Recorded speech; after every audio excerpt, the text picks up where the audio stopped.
The most dangerous lies aren't the ones you reject, they're the ones you almost believe.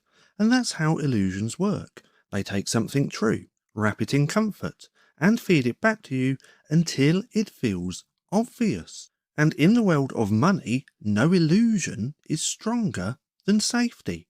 People crave it. They want to believe their savings are protected, their future is secure, their choices are sound. But here's the paradox. Safety is where the biggest traps are hidden. And Bitcoin, the tool built to escape those traps, has already been surrounded by fakes.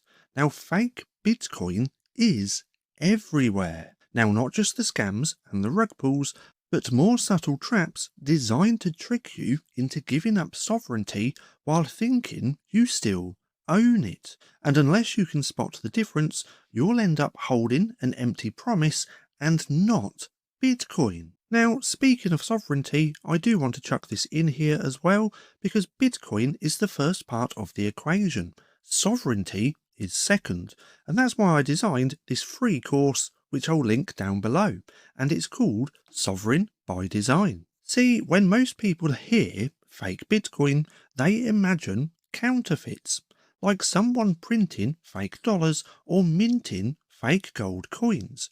But that's not how Bitcoin works. The protocol itself is incorruptible.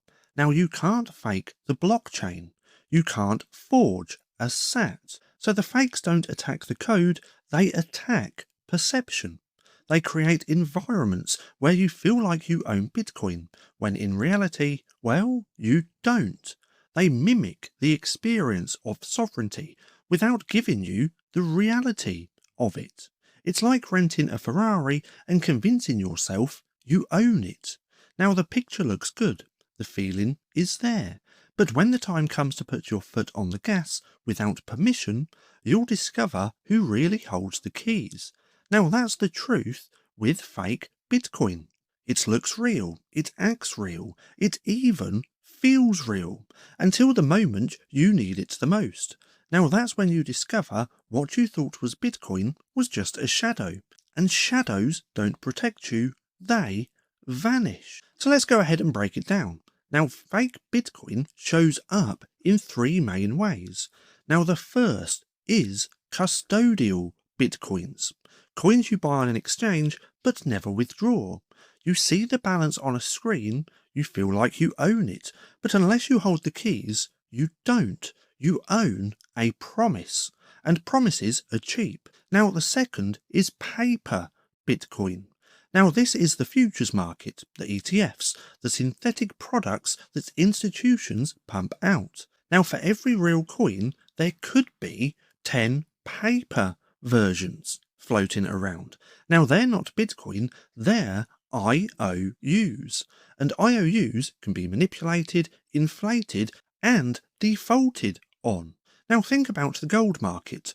See, most people who think they own gold don't actually hold it. They own a certificate, a piece of paper that says that they have a claim. But in a crisis, when everyone rushes to redeem, only a small fraction will ever touch the real bars. Now, that same game is already being played with Bitcoin. Now, the third is imitation Bitcoin. Now, not scams pretending to be Bitcoin, but altcoins packaged as better Bitcoin. Faster transactions, more efficient, greener. Well, they're all distractions. Because the power of Bitcoin isn't speed or gimmicks. It's immutability. It's scarcity. It's incorruptibility. See, the imitators want you chasing features instead of fundamentals. And that's how they siphon attention and liquidity away from the real thing. See, picture this. You walk into a casino.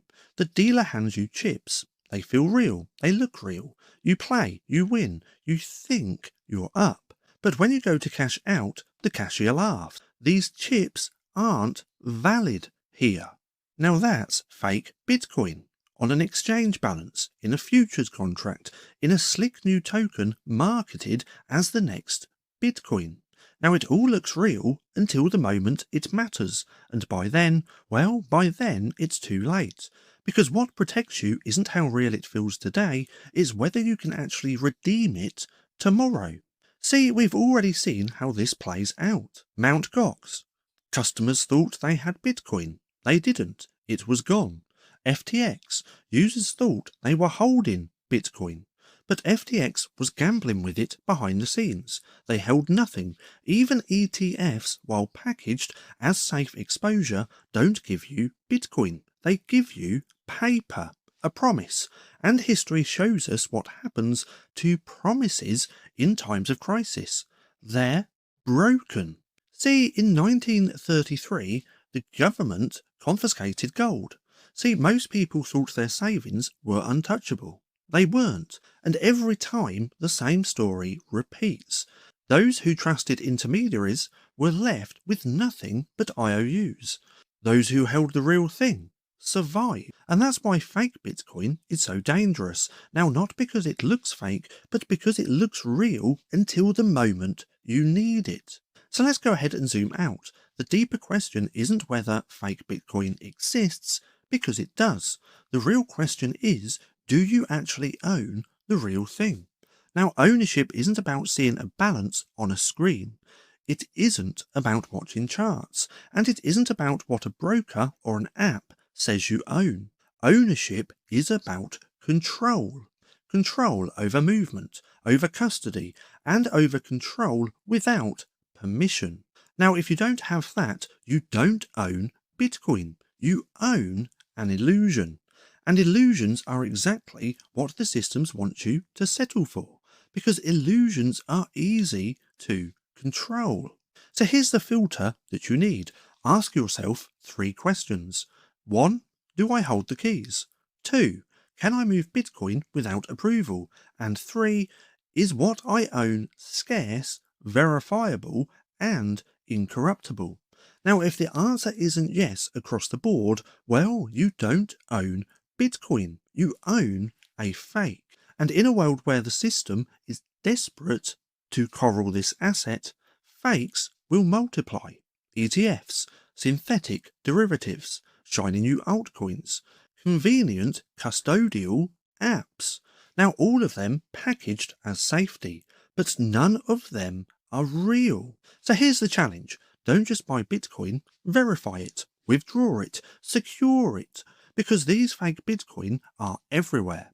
And the difference between holding the real thing and holding a shadow is the difference between sovereignty and slavery.